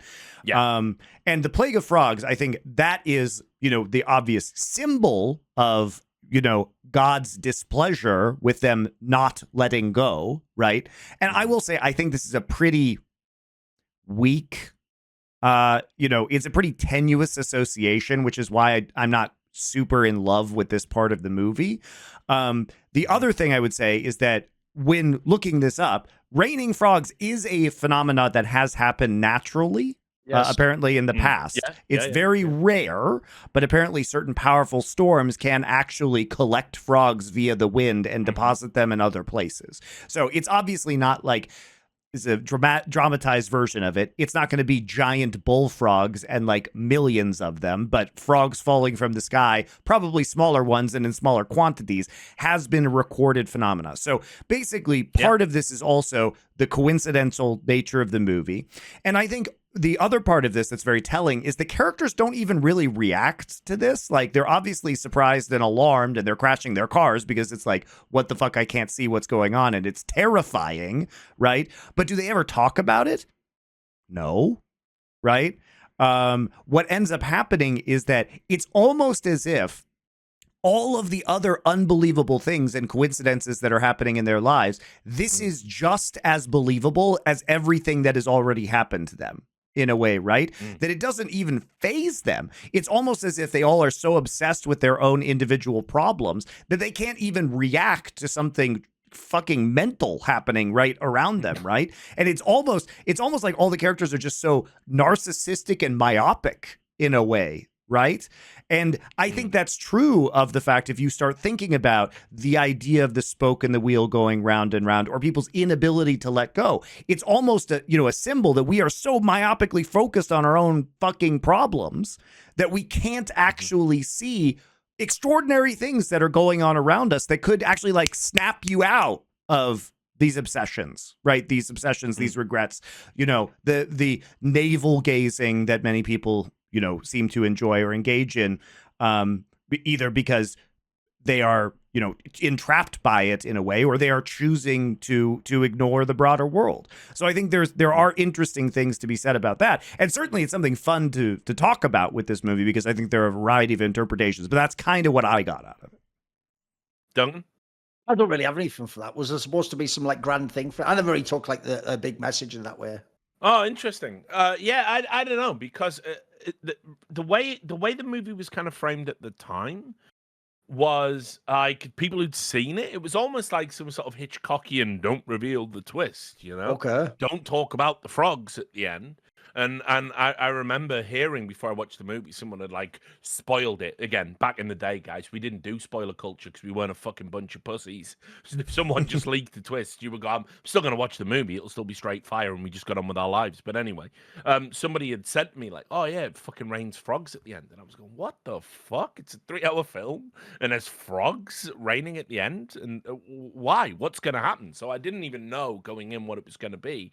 But obviously now, it's been analyzed and picked apart, over 25 years of fucking being out. For me, I always thought that there was meant to be this. What is the connective tissue isn't just the themes, it's that they all go through this weird biblical experience of the rain of frogs at the end, and somehow sometimes this inserts itself into their lives. But I also thought it was meant to represent catharsis on some level, is kind of what I took from the film. But I don't know. I'm kind of surprised. It's also not just the frog. It's a very crucially Jim's gun that he lost as well, right? Yeah. Sure.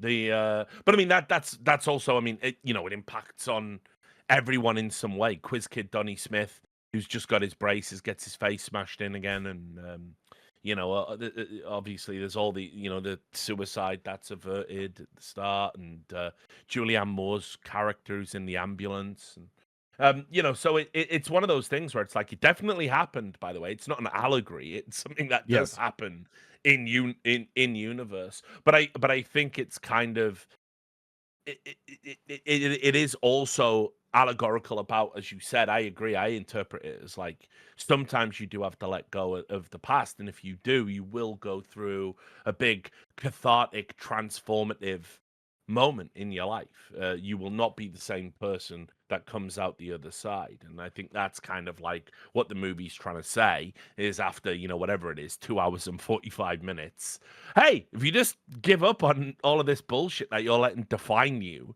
as a person, and you actually confront it and do something about it, look at what you are when you get to the other side, and so yeah, that's what I interpret. I agree with your reading of it, that the idea of it being Exodus, like let them go. Yeah, it's let your past, your trauma, your regrets, your negativity, your hatred, let that go and just step onto the other side. It's kind of again, there's probably people out there that see this as a very Christian movie, because it's one of those things where it's like there's a lot. It's about forgiveness, right? And redemption. We see the cross and redemption, and we see the cross in multiple scenes.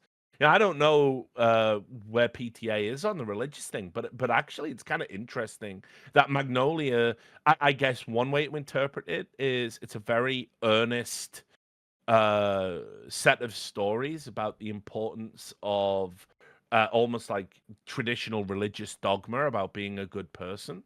But then you look at something like There Will Be Blood, and that's quite a scathing indictment of religion as almost like an offshoot of con artistry. And I do wonder if like he's like a lapsed Catholic or something. I didn't look into this, but his latest stuff is really cynical about religion, but this is like, hey, everyone's worthy of redemption. One thing I did find actually cool is between this and Hard 8, there clearly is an aspect, at least narratively, where he does think that like if you find like the right sort of person, I mean, he even has a concept in Hard 8, you can almost like transitively be forgiven if you just help someone else who's in a similar scenario. Exactly, obviously that's laid throughout this film. There's all these aspects that almost like rhyme or repeat through different characters and their connection. Like obviously it's supposed to be a kind of like irony that the Julianne Moore character feels regret for doing to the person she doesn't know, did exactly that to someone else who he himself feels regret for. So like it's all like cyclical the way it all fits together. The thing about this film I found interesting was, like I say, I came into it a bit similar to what Richard was saying at the beginning. I thought this was like the high watermark of Paul Thomas Anderson's work, and I just happened to prefer The Master. But I actually realize now, when you look at the gap between those two films, to me, The Master's when he becomes himself a master of cinema. Like, this is still very much like a work in progress type thing. Like, there's aspects to this that like are very good, but like I said, some parts are indulgent. Like, I can sort of see, it's kind of cool you said that interview thing that later he himself agrees he could have like shaved 20 minutes off, because that's one of those things that's how you can tell he was like 28 or whatever when he made this film. Like, that's like the folly of youth, to think like, oh, freedom is to like have as much time to say the story as I want and to do as many extra cuts and things. Like, no, actually freedom sometimes is actually like having such a a sort of discipline, as it were, that you know when it's the right time to kill your darlings and cut the scene that's slightly too long, so it'll make it punchier or it'll hit the message better and it won't be as vague and interpretive. So what I'll say on this one is, I do think it is one of the best examples ever of an ensemble cast movie with like an event movie vibe to it. Like, it does hit all those metrics. It is a home run for me, but I will say I found the most interesting part at the end of it all, that in a way it's like a way less fucked up Requiem for a Dream. But the crucial difference between that and all other films like this is, I do think that essential heart of the film, of the Jim and the Claudia character, and this aspect that people are seeking redemption. Because I do think the religious aspect is the message of this movie and Hard Eight is, you can't ever run away from your past. That baggage is always there somewhere being dealt with. Usually, and by the joke is, even when you live the life that looks like it's to be in denial of it, you're always connected back to the thing you're doing. It's always spurred by some sort of thing in your past, or something you're running from, or something you're trying to pretend you're not, in the case of like certain characters like the Tom Cruise one. So I do think it is a brilliant film. It's a brilliant film. Well, it's very good. And like, you know, even though I was a little more critical of it, this is an excellent movie. And I do want to say that the level of artistry for a 28-year-old to talk about all of these different characters from all of these different backgrounds, to write all of these, both men and women, compellingly, to write old people compellingly, to write about end of life and like hospice care compellingly for a 28-year-old. This is immense. Right? Like, it really just goes to show how brilliant this guy is. And not only did he write it, but he directed it as well. And at 28, he was actually able to command the respect and get performances out of legendary Hollywood actors. And this movie was only $35 million while dealing with this budget. So he shows incredible artistic chops, right, on his own, from the writing, from the directing, but also an ability to like work with people who are significantly older and draw the performances out of them, and do all of the logistics required of a director in a Hollywood movie to keep the budget at a relatively stable, you know, value, and pace this thing very compellingly with all these interweaving plot points over 3 hours. That is crazy that he could do this at 28. I mean, prior to this rewatch, if you'd have asked me off the top, I would have said this is his second best movie. Yeah. But it isn't. It's like his fourth. By the way, his fourth best movie would still make the top 100 movies of all time. Yeah. You know what I mean? Well, this is one of those films other people wish they made, mate. Yeah. And so, I mean, to put it into context, I mean, again, I'll bring up Roger Ebert. He's with us on this one. Oh my God! Finally, finally we're aligned. I literally, the broken clock at about twice 4 a.m. last night after watching the film, because like a moron, I was like, oh, just turn Magnolia on at like midnight. Oh fuck, it's 3 hours. like I'd forgotten. Like I was like, oh, because also in '99, by the way, movies just were 90 minutes long. Like the idea of a 3-hour movie was insane. But anyway, Roger Ebert did this review. You can look it up on YouTube. It's a 4-minute review where he talks about Magnolia, and he says it was one of his he put it in his top 10 films of the year. And anyway, there's a woman is with him on the show. I don't know who she is. Like I said, I just come across the YouTube clip last night, and she goes, "This film is a mess." And Roger Ebert gives her the dark Brandon eyes. It's definitely it's anything but a mess, by the way. Like the way that he Tim the cunt. I mean, it's just like, how could you say that this movie is a mess when it's dealing with like a dozen characters and these interweaving narratives? Yeah, this film. Wait, that's just the equivalent of when. No, what I hate about that is that's exactly one of those like self-report fucking complaints. It's like when someone says, you know, my favorite trigger of all time is when a moron watches my favorite film, The Prestige, and goes, "It doesn't even make sense." And you're like, the one thing you can't say about the film is it doesn't. The plot is incredibly well scripted. But like when they're saying what they mean is they didn't understand it. So what she means there is like it's a mess. Like she's just like, and what? And who was he? And what was that? I bet she's that person that's a nightmare when you watch the film. You know, when you watch it the first time.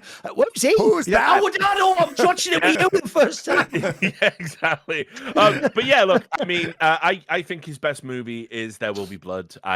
Sure. And obviously it's been talked to death. That's why we didn't choose it for this. If you haven't seen The Master, though, we're doing next, it is mega. Like, if you like the film so far, you're going to really like this next one. I think Boogie Nights is better than Magnolia. It's pretty good. Now, in retrospect, although, again, I haven't watched that for a while, so maybe I would bounce off it in the same way as I did a little bit with Magnolia this the time worst around. thing about doing this short is, even though in a way I actually do think this is a superior way to see what you think about films, because like a bit like when you work in tournaments, watching when you're going to have to say something is very different than just watching like, you know, on the sofa, like, and let it wash over. Yeah. Even though I do think that part is good, the problem is it's made me like not like, it's like one of those memes where like you can't even trust yourself. Like I can't even trust my own reviews of films now for my entire life. Like I have to question, and now I have to be like, well, I'd have to sit down and fucking see if it actually is good or not. The Batman Returns episode. It's ruined me, mate. It's ruined me. The Batman Returns episode broke me. It actually broke me. The Yeah. Batman Returns episode. Because I was like you, bro.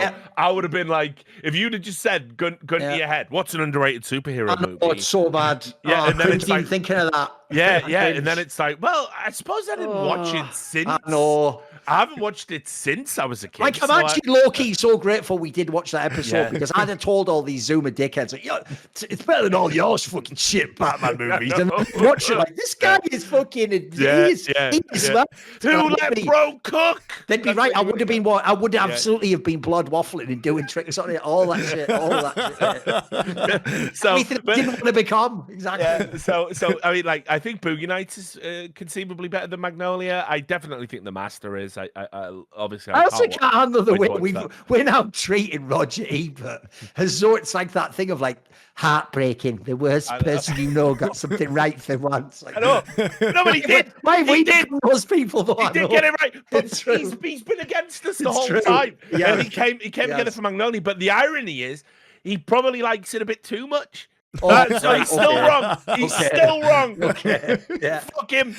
Fuck him from beyond the grave. But anyway, yeah. So I mean, for me, Magnolia probably like is fault. I mean, you can even make an argument that Phantom Thread is a better film. And again, I'm super excited if you've not already watched it. I have not seen it yet. Still.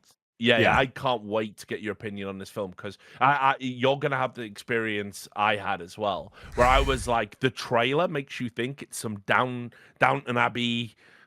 Fucking but we mustn't have sex, Miss Havisham. But what will society say? It's like, you think it's going to be one of them, right? And it just ain't. It's actually about something really sick and fucked up, and it's great. It's a really good film. But yeah, I think Magnolia probably is like in the middle of the pack for him. It's certainly better than Inherent Vice and Licorice Pizza, and it's a better film than Hard Eight. Obviously, it's really swinging for the fences, and it's better than Punch Drunk Love as well.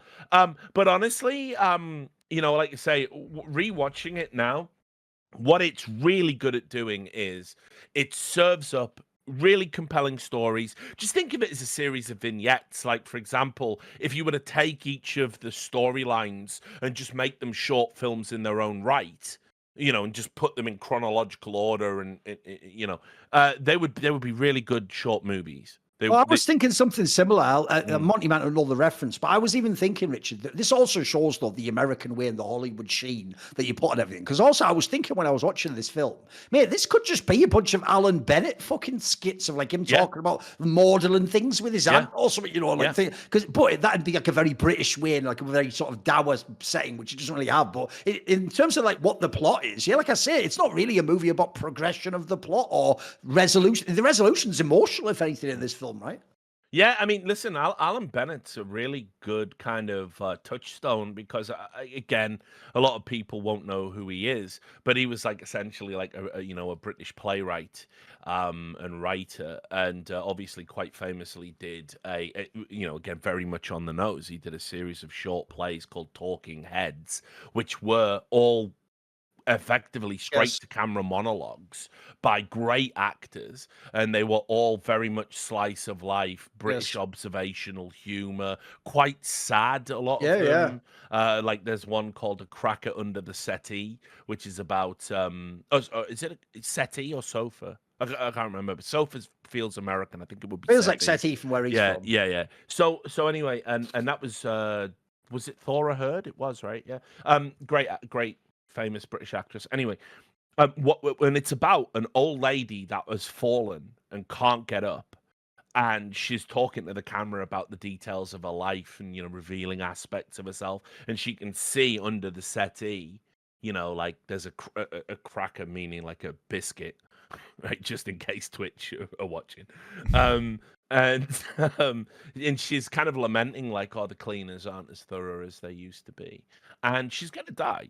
She's fallen, she can't get up, she needs somebody to come and help her, and you slowly realize over the course of the play there's no one in her life, no one's coming around, no one's she's sort of a metaphor for esports in many ways. Yeah, indeed. And then at the end somebody knocks on the door, and instead it's of the Saudis it is the Saudis, and in this metaphor, instead of crying out for help, she chooses to stay where she is and die. There you go. It would have been a fitting ending. It would have been a fitting ending. And so Alan Bennett does these wonderful slice of life short plays. And ultimately, if you would have just chopped Magnolia up into you could do that, parts, you could absolutely have made a TV series out of this. And by the way, I almost feel if they'd done that, it would be way more heralded. It would be considered. Imagine if this was prestige TV. It'd be incredible, wouldn't it? Yeah, also, by the way, the other thing I think has to be stressed about this film is when I say it's an ensemble cast film, I'm not like in any way torturing that concept. There is no main character. There is no protagonist in this film. That's one of the best things about it. Like I say, it really isn't a traditional structure. It's why, again, a bit like I said with Hard 8, if like half an hour into this is 3 hours, I'll give you half an hour for it. If half an hour in, you're not enjoying it, like just turn it off, mate. It ain't for you. Like there's nothing like crazy going to happen in the third act that's going to change it. Like it's just people talking like this, and you've got to kind of be interested in these characters and what their sort of their story is, as it were, and how they're going to reveal or not reveal it, as the case may be. Yeah. Also, I'll go for it, Richard. No, I was just gonna say, I just feel that like, what really stands out about this movie is, how like when you see these big sprawling movies usually, and like people don't get satisfying arcs. There's always one or two characters that feel neglected. I mean, this even happens in your favorite TV shows, right? You have characters who go, wow, that's really compelling. And then you get one person that's just given like gruel, the scraps from the writing table. I don't think that's really true in this. I don't think that applies to any character. I think everyone really does have, for good or ill, satisfying, all the main characters get satisfying arcs and conclusions for good or ill. I don't think anyone is neglected in that sense. And you can't say that about a lot of films that are as ambitious as this. So I'm gonna say, right before the end, I'm gonna pivot this conversation just very slightly into esports, because I don't know if you guys know that there is a very strong esports connection to this movie. Oh, hit me with it. Fuck it out. Right. Well, I'm trying to think what it is. Like it already tells you. Here's with no. It's not. Yeah. No, it's like actually some venue that was used in esports is in this movie or something. Come on, is that what it is? Yeah. So basically, the studio where they filmed the game show is the same studio for the first 2 seasons of the Overwatch League where I worked. All right. No and shit. It's the Burbank Studios. It is the primary studio at the Burbank Studios. So when they do those shots of them walking around backstage and going through all those hallways and following those characters, that is where I worked for 2 years. And it's crazy for me because I know, oh, that was the control room. Like they changed it. So I'm literally walking them and I'm going through in my mind, like where I was working, like basically every day or 4 or 5 days a week for 2 years when they launched the Overwatch League. And they used the real studio for it. They used the real backstage. That's not a sound stage. Obviously, Paul Thomas Anderson could make an amazing Magnolia-esque film about the Overwatch League. He could have like Bobby Kotick could be in it. He could have fucking what's his name? Sinatra could be in it. They could have all sorts of people in this one. Yeah, they could really explore some dark topics too. The real funny part is that like the Overwatch League did like how many seasons and what do kids know? Yeah. With some endearing 50-year-old intellectual property. But anyway, yeah, it's just really funny for me because I remembered that Magnolia was in this because I had seen some like YouTube clips of it when I was at Overwatch League, but it is really powerful. It was just personally very powerful for me because all of those backstage areas was just where I was walking around every day. So it's like to get a tour through that. And it was also before, obviously, they renovated so I could see the older version of it but it's also, by the way, that's where the Johnny Carson show was, Richard. I don't know if you know that. So that is where the Johnny Carson show, which was for you Zoomers out there, was like a late night talk show right before the, I don't know who's doing it this days. Seth Meyer, like Conan retired, I guess. David Letterman. But the Johnny Carson show was filmed out of that studio very famously. And we used Johnny Carson's office in the basement as our green room. And so now I had seen like the previous iteration of that they used in order to film this movie. So it was just very cool. And like also, if you ever wondered what, the backstage of an esports venue looks like, it looks like that.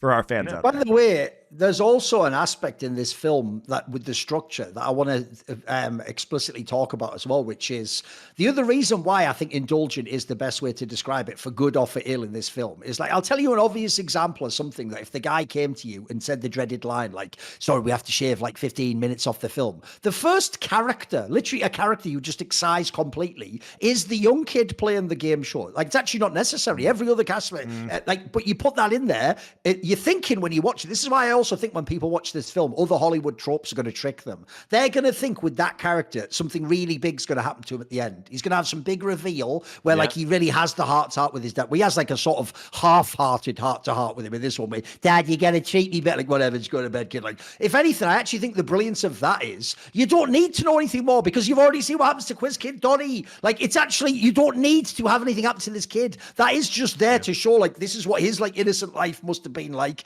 when he was just earnestly plugging away on this stupid game show and he thought that was everything. So I actually thought in a way, even though again, it's certainly like, it's definitely like a gamble to put things like this in the film. So again, like you're saying about the woman who didn't get it with Roger Ebert, if someone doesn't get it, they're really not going to get this film. And then they're going to be like, what the fuck? It was just nothing for 3 hours. And then who was that guy? And why was he in it? Like, but I actually think the gambles do give the film such an extra depth though. Like one thing I enjoyed about this film, like I say, is you could actually guess most of the ways the plot lines are going to connect quite early on if you really had to. If you had to say, right, who's going to be her father then that she's behaving that way, or what character would be, you can kind of see the way it's starting to emerge. It's not some big mystery, but I just think again, I just thought it was like, I actually did find the characters quite enigmatic though. They did have like an aspect that either repelled or drew me to them. So I think it's like, again, like I say, as like a slice of like Ensemble cat, I think it's just fabulous. It was just a really good film.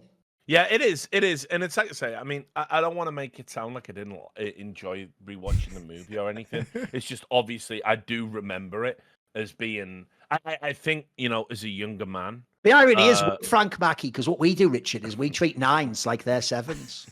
Pretty good, not bad. Not bad.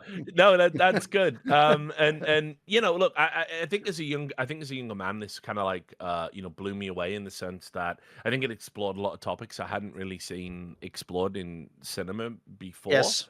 By the way, similar to you, I was, I think, 18 when this film came out, so this actually blew my mind when it came out. I remember thinking, holy fuck, this is insane. Whereas it's still good, but it doesn't have the same, like, that was like a tidal wave when I first saw this film, mate. Yeah, exactly. And so, obviously, since then, I don't know if it's because I've watched, like, more movies or movies have fundamentally changed, or indeed maybe Magnolia did push the envelope in terms of what you could just put up there. I think as an act of filmmaking, I think this is unbelievably brave and ambitious in what it does. But I sort of do have now some of the reservations that Christopher has, in the sense that it's a bit overwrought in parts. There were parts that I kind of like I remembered being like kind of earnest, and I recoiled a little bit from them as being melodramatic. You know, on this 60th viewing or whatever. But overall, like that isn't to be critical of the film. I think it's one of the best movies ever made in terms of, you know, if you were to stretch this list out to 100, it would certainly make the top 100 movies for me. I think that's fair. Yeah. And so in that sense, when you consider this isn't anything that's fantastical beyond the frog ending, it's not, you know, an incredible work of sci-fi taking you to a new universe or a fantasy. No, it's not that. It's actually miring you in what is a very kind of mundane and in some cases unpleasant reality that we all exist in. But it's saying something about, you know, how we can be the masters of our own destiny, and we can change things, and we can make choices to inform ourselves to have a better life. And so I think this is a film, you know, I think there'll be a lot of people in our audience right now. And again, you know me, I'm always earnest when I'm talking on this podcast, especially.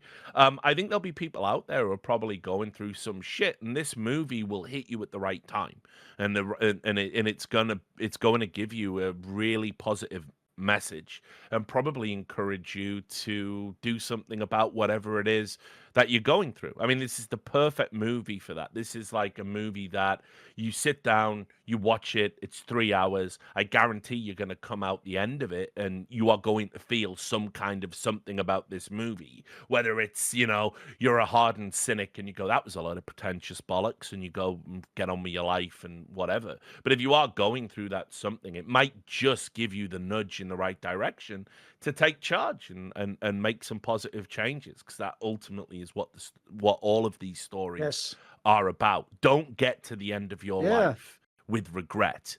Do something about it now. And so, yeah, I think Magnolia is like, it's one of those movies. If it hits you at the right time, it will be transformative for you, and you will always have a fondness for this film.